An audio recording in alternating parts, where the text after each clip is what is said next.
Hi viewers, மீண்டும் Wilson review Tamil channel மூலமாக உங்களை சந்திப்பதில் பெருமகிழ்ச்சி அடைகிறேன். இந்தியன் கார் மார்க்கெட்டில் எந்த செக்மெண்ட் கார்கள் அதிகமான எண்ணிக்கையில் விற்கப்படக்கூடிய ஒரு செக்மெண்ட் காராக இருந்துட்டு இருக்கு அப்படின்னு பார்த்தீங்கன்னா, அது கண்டிப்பாக காம்பாக்ட் எஸ்யூவி செக்மெண்ட் கார்கள் தான் மக்கள் பெரிய அளவில் விரும்பி எடுத்துக்கிட்டு இருக்காங்க. ஸோ இந்த செக்மெண்ட்டில் இன்னைக்கு மக்கள் பெரிய அளவில் விரும்பி எடுக்கக்கூடிய ஒரு மிக முக்கியமான கார் எது அப்படின்னு பார்க்கும்போது மாருதி சுசுகியோட பிரெஸாங்கிற கார். இந்த காருக்கு டஃப் காம்படிஷன் கொடுக்கக்கூடிய மாதிரி ஒரு புத்தம்புதிய கார் இந்தியன் கார் மார்க்கெட்டில் கியா ரீசனாக லான்ச் பண்ணியிருக்காங்க. அதுதான் கியா சிரோஸ் அப்படிங்கிற ஒரு புத்தம்புதிய கார். ஸோ இந்தியன் கார் மார்க்கெட்டில் கியா சிரோஸ் லான்ச் ஆன பிறகு மிகப்பெரிய ஒரு டாக் இருந்துகிட்டே இருக்குது. அதாவது பிரெஸா கார் இந்த கார் ஈக்குவலாக இருக்குமா, இல்லை பிரெஸா கார் வாங்கலாமா, சிரோஸ் கார் நம்ம செலக்ட் பண்ணிக்கலாம் அப்படிங்கிற ஒரு டவுட் ஆசிலேஷன் எல்லாருக்கிட்டையுமே இருந்துகிட்டு இருக்குது. ஸோ இதை கருத்தில் எடுத்துக்கிட்டு நாம் இன்னைக்கு ஒரு கிளியர் கட்டான ஒரு வீடியோ தான் கொடுக்க போகிறோம். அதை பிரெஸா காரில் இல்லாமல் கியா சிரோஸில் என்னென்ன கொடுத்துருக்காங்க, எந்த அளவுக்கு அது நமக்கு ஆப்டான ஒரு விஷயமா இருக்க போது, நம்ம இது ரெண்டுமே கம்பேர் பண்ணி கியா சிரோஸ் எடுக்கலாமா இல்லை பிரெஸாவுக்கு போகலாமா அப்படிங்கிற ஒரு டீட்டெயில் ரிப்போர்ட் தான் கொடுக்க போகிறோம். இது வரைக்கும் நம்ம சேனல் சப்ஸ்கிரைப் பண்ணாதவங்க தயவுசெய்து சப்ஸ்கிரைப் பண்ணிக்கோங்க. கார்கள் பற்றி செய்திகள், ரிவ்யூஸ், கம்பேரிசன் எல்லாமே உங்களுக்காக நம்ம டெய்லி கொடுத்துக்கிட்டு இருக்கோம். இப்போ நம்ம மிக முக்கியமாக பிரெஸாவில் இல்லாமல் கியா சிரோஸில் கொடுத்துக்கூடிய 10 மிக முக்கியமான விஷயங்களை தான் நம்ம டிஸ்கஸ் பண்ண போகிறோம். முதலாவது விஷயங்கிறது பேனோராமிக் சன்ரூஃப். கியா சிரோஸை பொறுத்த வரைக்கும் அட்டகாசமாக பேனோராமிக் சன்ரூஃப் கொடுத்துருக்காங்க. இதே செக்மெண்ட்டில் வேற 2 மிக முக்கியமான கார்களில் பேனோராமிக் சன்ரூஃப் இருக்குது. அது எந்தெந்த கார் அப்படின்னு பார்த்தீங்கன்னா, ஒன்று டாட்டாவோட நெக்ஸான், இரண்டாவது இந்தியன் கார் மேக்கரான மஹிந்திராவுடைய XUV 3XO. இந்த 2 கார்லையுமே பேனோராமிக் சன்ரூஃப் கொடுத்துருக்காங்க. அதே நேரத்தில் இதே செக்மெண்ட்டில் இருக்கக்கூடிய மாருதி சுசுகி பிரெஸா பொறுத்த வரைக்கும் சிங்கிள் பெயின் சன்ரூஃப் தான் கொடுத்துருக்காங்களே தவிர இங்கே பேனோராமிக் சன்ரூஃப் கிடையாது. அதுவுமே சிங்கிள் பெயின் சன்ரூஃப் உங்களுக்கு பிரெஸாவில் டாப் வேரியண்ட்டில் தான் கொடுத்துருக்காங்க. இங்கே நீங்கள் கியா சிரோஸ் எடுக்கும்போது மிட்ஸ்பெக் வேரியண்ட்லேயே உங்களுக்கு இந்த பேனோராமிக் சன்ரூஃப் கிடைக்கிறதுன வாய்ப்புகள் அதிகமாக இருக்குது. இரண்டாவது மிக முக்கியமான விஷயம் வெண்டிலேட்டட் சீட்ஸ். வெண்டிலேட்டட் சீட்ஸை பொறுத்த வரைக்கும் பிரெஸாவில் உங்களுக்கு கிடையாது.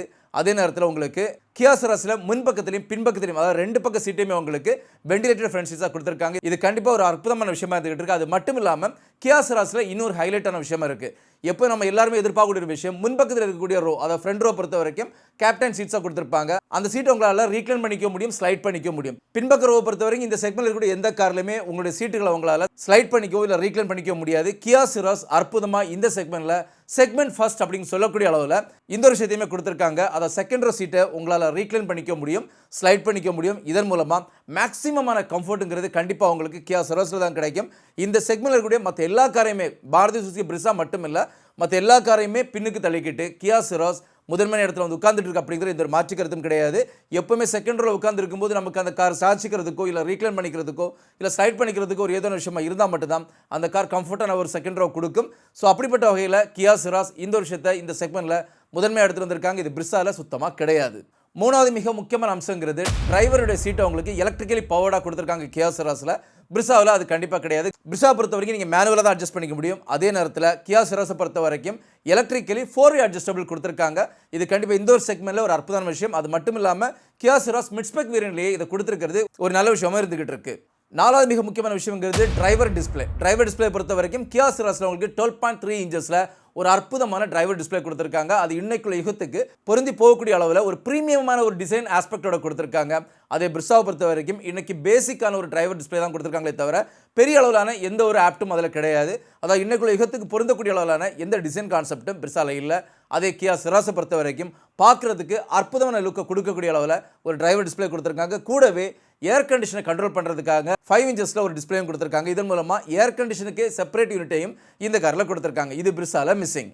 ஐந்தாவது மிக முக்கியமான விஷயங்கிறது ஆடியோ சிஸ்டம். ஆடியோ சிஸ்டத்தை பொறுத்த வரைக்கும் உங்களுக்கு கியா சிரோஸில் 8 ஸ்பீக்கர் கொடுத்துருக்காங்க. அதையுமே ஹார்மன் கார்டில் கொடுத்துருக்காங்க.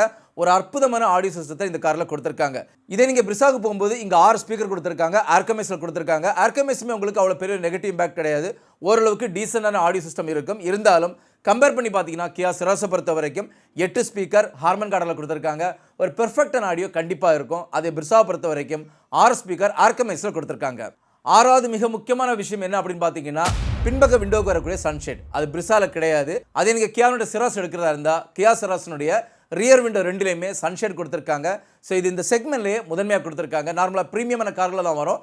எந்த ஒரு காம்பேக்ட் செக்மெண்ட்லையோ இல்லை சப் காம்பேக்ட் செக்மெண்ட்லையோ இது வரைக்கும் அவங்க கொடுக்கல. இப்போ முதன்மையாக கியா தங்களோட சிரோஸ் காரில் கொடுத்துருக்கிறது ஒரு அற்புதமான விஷயமா இருந்துகிட்டு இருக்கு. ஏழாவது மிக முக்கியமான விஷயம் என்ன அப்படின்னு பார்த்தீங்கன்னா, ஆம்பியன் லைட்டிங். ஒரு காருக்குள்ள ஏறி உட்கார்ந்துருக்கும் போது அந்த காருக்குள்ளாடி நம்ம மூடுக்கு ஏற்ற மாதிரி ஆம்பியன் லைட்டை செட் பண்ண முடியும்னா கண்டிப்பாக அந்த கார் அற்புதமான ஒரு ஃபீலை கொடுக்கும். ஸோ அந்த வகையில் கியா சிரோஸில் உங்களுக்கு 64 கலரில் ஆம்பியன் லைட் மோட் கொடுத்துருக்காங்க. ஸோ நீங்கள் அந்த வண்டிகளோட உட்காந்துருக்கும் போது உங்களுக்கு என்ன மூட் ஃபீல் ஆகுறீங்களோ இல்லை என்ன ஒரு பாட்டு போடுறீங்களோ அதுக்கேற்றது மாதிரி உங்களுடைய மூடை செட் பண்ணுறதுக்கு ஒரு அழகான ஆம்பியன் லைட் சிஸ்டம் கொடுத்துருக்காங்க. இது கண்டிப்பாக பிரிசாவில் மிஸ்ஸிங். பிரிசாவை பொறுத்த வரைக்கும் சுத்தமாக ஆம்பியன் லைட் எதுவுமே இல்லை. ஒரு நார்மலான இன்டீரியர் தீம் மட்டும் தான் கொடுத்துருக்காங்களே தவிர இங்கே பெரிய அளவிலான எதுவும் கொடுக்கல அப்படிங்கிறது ஒரு பெரிய நெகட்டிவான விஷயமா இருந்துகிட்டு இருக்கு.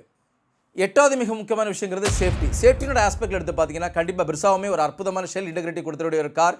அதே மாதிரி உங்களுக்கு கியாவுடைய கார்களுமே எங்கேயுமே ஷெல் இன்டெகிரிட்டியில் குறைவான ஒரு அம்சம் கிடையாது. இருந்தாலும் ஏர் பேக்கை பொறுத்த வரைக்கும் கியா செராஸில் உங்களுக்கு அற்புதமாக 6 ஏர் பேக் கொடுத்துருக்காங்க. இது உங்களுக்கு பேஸ் வேரியன்ட்லேருந்து டாப் வேரியன்ட் வரைக்கும் இதை காமனாக கொடுத்துருக்காங்க. இதனால் நீங்கள் கியா செராஸ் எடுக்கிறதா இருந்தால் எந்த ஒரு ஒரியும் இல்லாமல் அட்டகாசமாக இங்கே உங்களுக்கு ஏர் பேக்ஸ் கொடுத்துருக்காங்க. அதே பிரிசாவை பொறுத்த வரைக்கும் இங்கேயுமே 6 ஏர் பேக் கொடுத்துருக்காங்க. அது நீங்கள் டாப் வேரியன்ட் எடுத்தால் மட்டும்தான் உங்களுக்கு 6 ஏர் பேக் கிடைக்கும். அது நீங்கள் பேஸ் வேரியன்ட் எடுத்தீங்கன்னா கண்டிப்பாக டியூல் ஏர் பேக் தான் இந்த காரில் கொடுத்துருக்காங்க.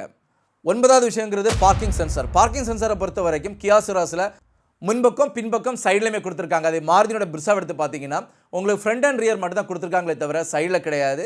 இன்னைக்குள்ள ஒரு காலகட்டத்தை எடுத்து பார்த்தீங்கன்னா மேக்ஸிமம் இந்த செக்மெண்ட்டில் புதுசாக லான்ச் கூட எல்லா காருமே சைடில் உங்களுக்கு பார்க்கிங் சென்சர்ஸ் கொடுத்துட்டு இருக்காங்க.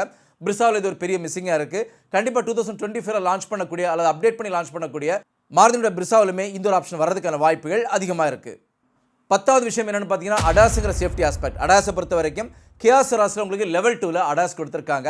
அதே மாருதி பிரிசா பொறுத்த வரைக்கும் இதை மாதிரி எதுவுமே கொடுக்கல. இன்றைக்கும் நார்மலான ஒரு சேஃப்டி ஆஸ்பெக்ட் தான் கொடுத்துருக்காங்களே தவிர அடாஸில் இது வரைக்கும் அவங்க இன்கார்பரேட் பண்ணலை. ஆனால் அதே நேரத்தில் இன்றைக்கும் இந்தியன் கார் மார்க்கெட்டில் இதே செக்மெண்ட்டில் இருக்கக்கூடிய இந்தியன் கார் மார்க்கெட்டில் மஹிந்திராவுடைய 3XO பொறுத்த வரைக்கும் இதே அடாஸ் லெவல் 2 இதுக்கு முன்னாடியே கொடுத்துருக்காங்க. ஸோ இதனால் இந்த ஒரு செக்மெண்ட்டில் லெவல் 2 அடாஸ் இருக்கக்கூடிய ரெண்டு கார்களுங்கிறது ஒன்று மஹிந்திராவுடைய 3XO, இரண்டாவது கியாவுடைய சிரோஸ்.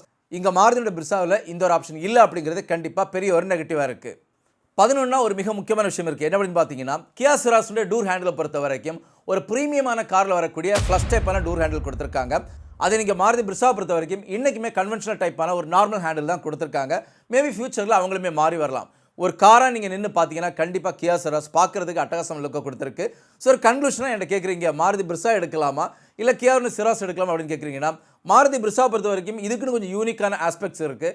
பட் எக்ஸ்டீரியர் லுக் பக்காவாக இருக்கும். இந்திய தீம் அழகாக கொடுத்துருக்காங்க. டிரைவிங் கம்ஃபர்ட்டுங்கிறது வேறு லெவலில் இருக்கும். மைலேஜ் பர்ஃபெக்டாக இருக்குது. ரீசேல் வேல்யூமே அழகாக இருக்குது. எது மிஸ் ஆகுது அப்படின்னு பார்த்தீங்கன்னா நாம் இங்கே பேசின இந்த 10 அம்சங்கள், அதாவது இப்போ ரீசனாக லான்ச் பண்ணிக்கூடிய இந்த கியா செராஸில் இந்த யுகத்துக்கு பொருந்தக்கூடிய அளவில் நிறைய புதிய ஃபீச்சர்ஸை கொடுத்துருக்காங்க. இது எல்லாமே மாருதியோட பிரிசாவில் மிஸ்ஸிங். மேபி 2025 அப்டேட் பண்ணி லான்ச் பண்ணக்கூடிய மாருதி பிரிசாவில் அது வரலாம். இதை கடந்து இந்த ஃபியூச்சர்ஸை கடந்து மாருதி பிரிசாங்கிறது ஒரு அற்புதமான கார் அப்படிங்கிறது இந்த மாற்று கருத்தும் கிடையாது. கியா செராஸை பொறுத்த வரைக்கும் உங்களுக்கு பெட்ரோல் டீசல் 2 ஆப்ஷனுமே கொடுத்துருக்காங்க. 2 ஆப்ஷன்லையுமே உங்களுக்கு மேனுவல் ஆட்டோமேட்டிக் ரெண்டுமே கொடுத்துருக்காங்க. பிரிசாவில் உங்களுக்கு டீசல்ங்கிற ஆப்ஷன் சுத்தமாக கிடையாது. அதில் இன்ஜினோட ஆஸ்பெக்ட் எடுத்து பார்த்தீங்கன்னா கியா செராஸில் 6 ஸ்பீட் டிசிடி டெக்னாலஜியில் ஆட்டோமேட்டிக் கொடுத்துருக்காங்க. அதாவது டியூவல் கிளட்ச் டிரான்ஸ்மிஷன் டெக்னாலஜியில் ஆட்டோமேட்டிக் கொடுத்துருக்காங்க. ஸோ உங்களை யாராவது ஒரு அற்புதமான டிரைவிங் எந்தூசியாசம் விரும்பக்கூடியவங்களாக இருந்தால், அதுவும் நிறைய புதிய ஃபீச்சர்ஸ்லாம் வேணும் எதிர்பார்க்கக்கூடியவங்களாக இருந்தால், வண்டியுமே பார்க்குறதுக்கு இன்னைக்குள்ள ஒரு செஞ்சுரிக்கு ஒத்துப்போகக்கூடிய அளவில் ஒரு புதிய யூனிக் லுக்கோட ஒரு கார் வேணும், ஒரு ப்ரீமியமான கார் வேணும்னு எதிர்பார்க்குறீங்கன்னா நீங்கள் டேரெக்டாகவே சிராஸுக்கு போகலாம். ஏன்னா சிராஸ் காரை பொறுத்த வரைக்கும் இன்றைக்கி இந்த செக்மெண்ட்டில் நீங்கள் உட்கார வச்சு பார்த்தீங்கன்னா கண்டிப்பாக ஒரு ப்ரீமியமான லுக்கை இந்த கார் கொடுத்துருக்காங்க. அப்படிங்கிறதுல எந்த ஒரு மாற்று கருத்தும் கிடையாது. மாருதியோட பிரிசா பொறுத்த வரைக்கும் அது ட்ரெடிஷ்னல் லுக்கில் இருக்கக்கூடிய ஒரு காம்பேக்ட் எஸ்யூவி காராக தான் இருந்துகிட்டு இருக்குது. அதே நேரத்தில் கியா செராஸை பொறுத்த வரைக்கும் ஒரு யூனிக்கான ஒரு பெர்ஃபெக்டான டிசைன் ஆஸ்பெக்டோட இந்த காரை கொடுத்துருக்காங்க. 2 காருமே எங்கேயுமே தொய்வுள்ள கார் கிடையாது.